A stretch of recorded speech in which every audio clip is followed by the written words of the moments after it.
Good evening, everyone. We are coming to the end of our studies in the book of Jeremiah. There are just a few more chapters to go, and the last few chapters, including the one yesterday in chapter 48, outline some very detailed judgment and punishment with regards to a selected number of nations, some 10 or 11 of them. And so today we will see a few more nations that God has an issue with. And I just want us to bear in mind that these are nations that are around Israel. And as the Babylonians or what we call the Chaldeans come down and overwhelm the entire area, you find that the Babylonians are not only taking over Judah, but according to the prophecies, they will come and take over everything that surrounds Israel. These particular nations are mentioned apparently because of their past, because of what they have done directly or indirectly to hurt Israel and Judah. Now, before we begin, I would like to draw you the map so that we all have an understanding of where we are. At the north, we have the Galilee, and then we have the Jordan, and then we have the Dead Sea or the Salt Sea. And what is important then that we should be aware are the nations that are around Israel. Now, over here we have Judah, and then we have Israel on top, but Israel is already taken over by Sennacherib. And then we have the rest of the nations, which is in Syria, in Ammon, which we are going to talk about today, Moab, and then we had Egypt, and then we have the Arabs, the Arabian Peninsula. Now, all of these places, even on the top here, you find all these coastal lands. We talked about Gaza here as well. Just have a brief understanding of where things are. And then let's begin. Chapter 49 says, against the Ammonites. And by Ammonites, we're talking about this nation that's on the side here, which is a descendant of Lot. And so both Ammon and Moab were sons of Lot, who is a nephew of Abraham, which makes them relatives of Israel. But they have not been friendly with Israel. So it begins this way. Has Israel no sons? Has he no heir? Why then does Milcom or Malcolm, this would be the god of the Moabites and the Ammonites, and his people dwell in its cities. Now, what this meant is that when Sennacherib came, this area, which used to be Reuben and Gad, and then Manasseh. So you can see here, Reuben, this would be Reuben. Then we have Gad, and then we have Manasseh. What happened was when the Assyrians came and took over Israel, the Ammonites went to take over their land. And so this is the phrase that we are seeing. It says, has Israel no sons? Aren't there anyone from Israel who will inherit the land? Why do you come and take over? And so because of that, because of not treating Israel fairly, it says, therefore, behold, the days are coming, says Jehovah, that I will cause to be heard an alarm of war that's going to come down from the north. And that would be Babylon. In Rava of the Ammonites. Rava of the Ammonites is actually the capital of Ammon. Uh, I guess you can see it as probably the present day capital of Amman. It shall be a desolate mound because it's on top of a hill, and her villages shall be burned with fire. Then Israel shall take possession of his inheritance one day. And so it's going to come a point in time where when they come back from Babylon, there will also be those Israelites that joined Judah after Sennacherib came. And when they come back from Israel, it's likely that they will also occupy that back some of these lands, which is on the eastern shore of the Jordan. Those would be the land that would originally belonged to Israel. Verse 3, Wail, O Heshbon, for Ai is plundered. Heshbon seems to be in a location of Ammon. Ai is plundered, and Ai is over on the western side of the Jordan. And so when Ai is plundered, then Heshbon will cry because it will be soon that the plunderers will come over to Ammon. So cry, you daughters of Rabbah, gird yourself with sackcloth, lament, run to and fro by the walls. For Milcom shall go into captivity with his priests and his princes together. Very similar to the words that were mentioned to Moab yesterday in chapter 48. So why do you boast in the valleys, your flowing valley, O backsliding daughter, who trusted in her treasures, who will come against me? So Ammon, like Moab, is very dependent on their own resources, and they probably have never been taken away by the Assyrians. So together with Moab, they were sitting very pretty. So behold, I will bring fear upon you. For the first time, when the Babylonians come, they will be afraid, says the Lord God of hosts. This would be Adonai Yehovah Tzevaot. From all those who are around you, you shall be driven out, everyone headlong, and no one will gather those who wander off. There is no place for the Ammonites after this. But then God says, but afterward, just like Moab, I will bring back the captives of the people of Ammon, says the Lord. Now, according to chapter 48, that would be in the end days. And so, what that will happen or entail, we don't know. But as of now, in the 20th century, we find that the area that the Ammonites and the Moabites had, uh, as well as the northern part of Manasseh, Gad, Reuben, Ammon, Moab. This entire area is currently called the nation of Jordan. And it's a newly formed nation. It wasn't there on traditional borders. We come to verse 7. And verse 7 says, It's against Edom, thus says the Lord of hosts. And this is what God says about Edom. Now, Edom is down here. And Edom is actually the descendant of Esau. And Esau is a brother of Jacob. And also, that will make Ammon, Moab, Edom, they're all relatives of Israel and Judah. But what we're seeing now is that Edom is also going to be one of those nations that is going to be toppled and destroyed. It says here, is wisdom no more in Teman?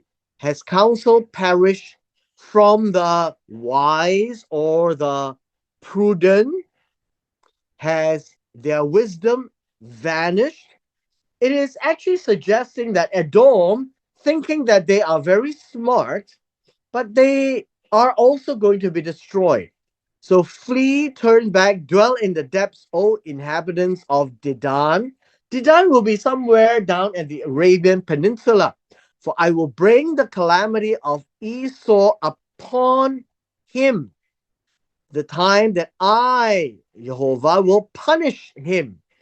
If the grape gatherers came to you, would they not leave some gleaning grapes? If thieves by night, would they not destroy until they have enough?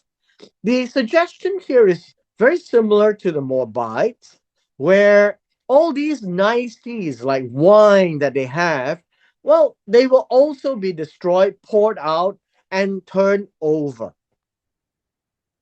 But I've made Esau bare. Verse 10, it says bare means uncovered. Maybe we could use the word naked. And in a sense, it's humiliation. And so I have humiliated Esau by the act of the Babylonians, the Chaldeans. Esau will be made naked. I have uncovered his secret places, meaning the places where they can hide, it will no longer be secret. And he shall not be able to hide himself, because in the area of Edom down here, there are a lot of caves, there are a lot of places to hide. And God says, well, you can't hide anymore. His descendants are plundered, his brethren and his neighbors, and he is no more. And that's about Edom. The prophecies continue saying this: leave your fatherless children. I will preserve them alive, and let your widows trust in me. In the case of Edom, God is saying that he will look after the fatherless children. It's always usually translated as orphans, but fatherless children is actually a correct term, where they have no father, no one to defend them. Widows, no man to defend them. And so God is saying that God will take care of the fatherless children and the widows. He says, for thus says the Lord. He says, behold, those whose judgment was not to drink of the cup have surely drunk. Are you one of the one who will gather, who will altogether go unpunished? And God says, can you just escape this? And the idea is, no, you shall not go unpunished. God says he will punish, because that will be justice. And you will drink of the cup of judgment. For I've sworn by myself, says Jehovah, that Bozrah will become a desolation, a reproach, a waste, and a curse, and all its cities will be perpetual waste. Now, Bozrah is a place where one of the kings came from. Verse 14, I have heard a message from Jehovah. This is Jeremiah speaking. And an ambassador has been sent to the nations. The idea of nations here would be the Goyim, the people around that is not Israel. Gather together, come against her, and rise up to battle. Her will be Edom. For indeed, I will make you small among nations, despised among men. And continuing against Edom, your fierceness has deceived you. You think that you can overcome, but you can't. The pride of your heart, O you who dwell in the clefts of the rock, who hold the height of the hill, though you make your nest as high as eagle, I will bring you down from there, says Jehovah. Now, if you've been to areas like Petra and the like, you find that above, on top of the rocks, they actually make their tents. And they hide in the holes in the walls. And these are places where they can hide. And God says, I will make it bare. It will eventually tell us that Edom will have nowhere to hide. And that Edom shall also be an astonishment, a shock. Everyone who goes by it will be shocked.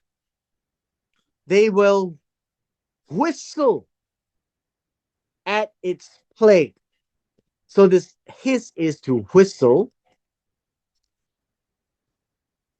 And the idea of destruction here is to be stunned, shocked. Just like the northern kingdom, where Moab laughed at Israel, people will be shocked at Edom. They will be completely severed.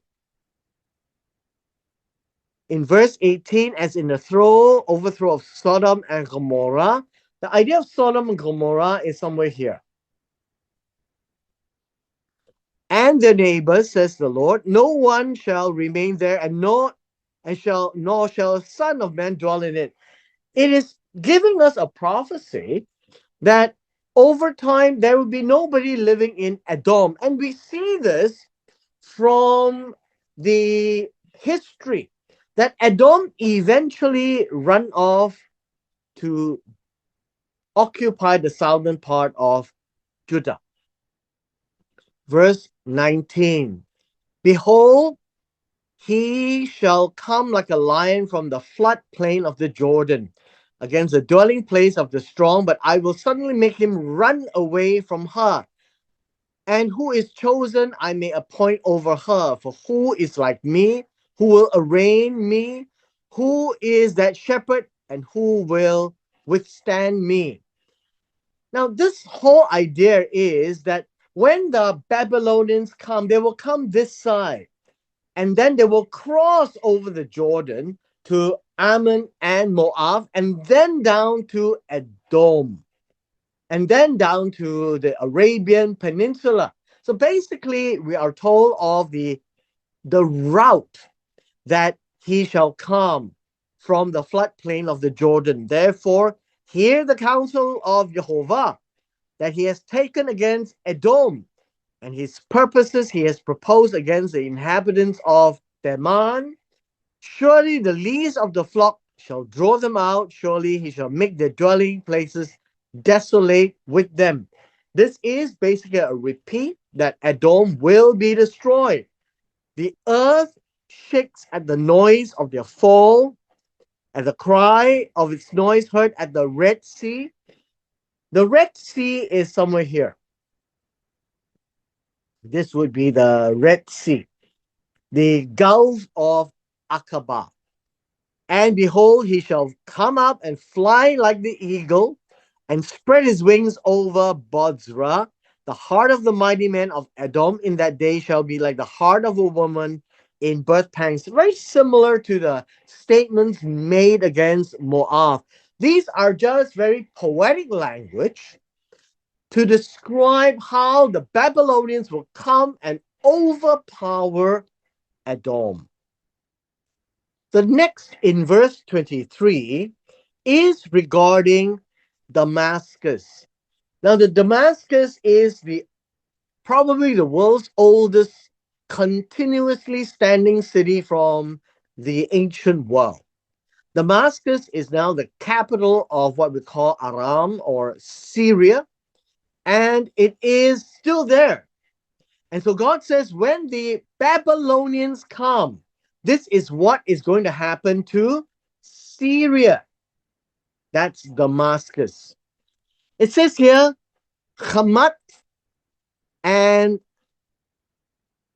Arpad are shamed, for they have heard bad news. They are faint-hearted. They are growing weary. There is trouble on the sea. It cannot be quiet. Damascus has grown feeble. She turns to flee, and fear has seized her. Anguish and sorrows have taken her like a woman in labor. This is a description of how Babylon will come in and how Syria themselves will feel. Why is the city of praise not deserted, the city of my joy? Therefore, her young men shall fall in her streets by being slain, and the men of war shall be cut off in that day, says Jehovah Tsevaot. I will kindle a fire in the wall of Damascus, and it shall consume the palaces of Ben Hadad. And that's the king that is then reigning. And that would be the time where Syria herself, it says here, that they will be captured by Babylon, just like in Edom. Edom will come and flood the place, and so will Babylon flood Damascus. Now we have two locations here, or two sort of a nation. They are actually what we call um, a type of nation that moves around. They are a nation because they are large in number, but they are they travel around. So these two here in verse 28, that is Kedar and the kingdoms of Hadzor, these will be kingdoms that's found around this area here. And they are nomad. They are nomadic kingdoms, which Nebuchadnezzar, king of Babylon, will strike. And because they are in the sight of the Babylonians, so whatever comes before them, they will strike. And so this is, thus says the Lord. It tells us this: arise, go up to Kedar and devastate the men of the east, which tells us that these people who live over here are from the east. They migrated from afar in the east. Their tents and their flocks they shall take away, they shall take for themselves their curtains, which is the tents, all their vessels and their camels, they shall cry out to them. Fear is on every side. The nomads will be no match for Babylon. Flee, get far away, dwell in the depths, O inhabitants of Hadzor, which is a hill, says Jehovah. For Nebuchadnezzar, king of Babylon, has taken counsel against you and has conceived a plan against you. Arise, go up to the wealthy nations that dwell securely, telling Babylon, which has neither gates nor bars because they are not afraid, and they are dwelling alone. And God says all of these will fall in light of the king of Babylon. Their camels, Hadzor's camels, shall be for booty, the multitude of their cattle for plunder. Think of it this way: this is an A and a B, a plunder and a booty. What does that mean? It really means that when you overpower a nation or a town, or you take over, the goods or the animals that's within the confines will belong to you. It's called a booty. Plunder means you came to take it away. So there are camels and there are cattle. God says, I will scatter all wind to those in the farthest corners, and I will bring their calamity from all sides, says Jehovah. Hadzor shall be a dwelling for jackals, a desolation forever. Hadzor is going to be a barren hill. No one shall reside there, nor son of man dwell in it. People will avoid Hadzor. The last nation in chapter 49 really is about Elam. In verse 34, it reads this way: the word of the Lord that came to Jeremiah the prophet against Elam. Elam is in the north. Elam is a nation that is initially a friend of Babylon. And so Jeremiah is prophesying that one day Elam will also fall. It says, in the beginning of the reign of Zedekiah, the king of Judah, this is a prophecy that is about Elam, who is uh, a friend of Babylon.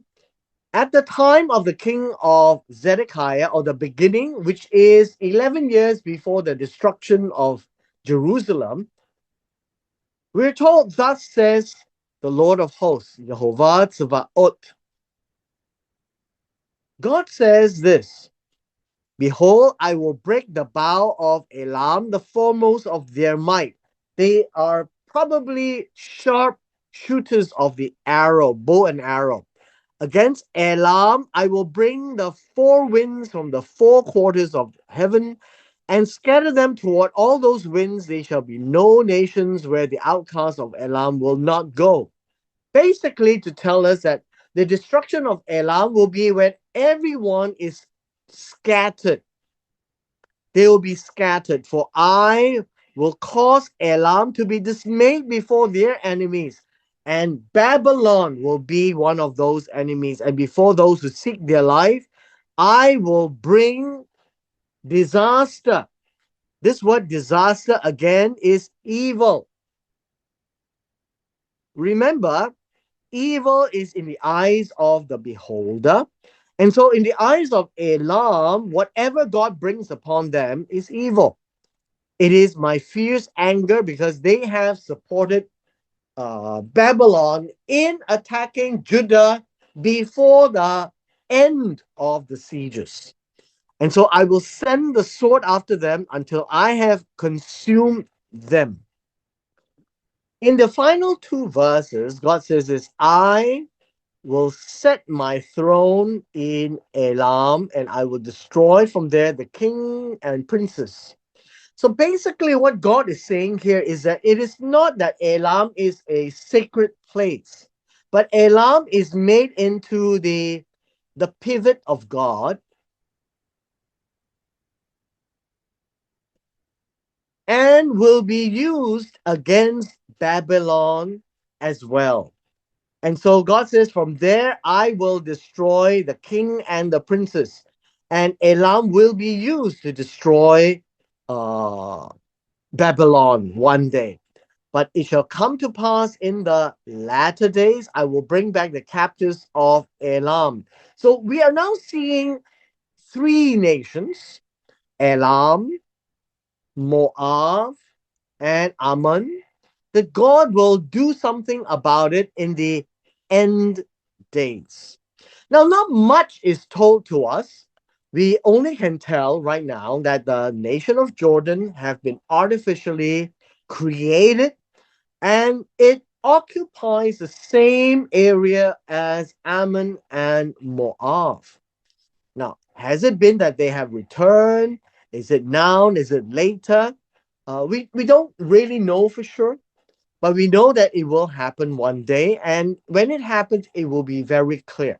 But the fact is, the political lines of the nations are redrawn once again, which means that it will pave the way for the return of ancient nations to their original places in the near future. So, with this, we come to the end of our session today.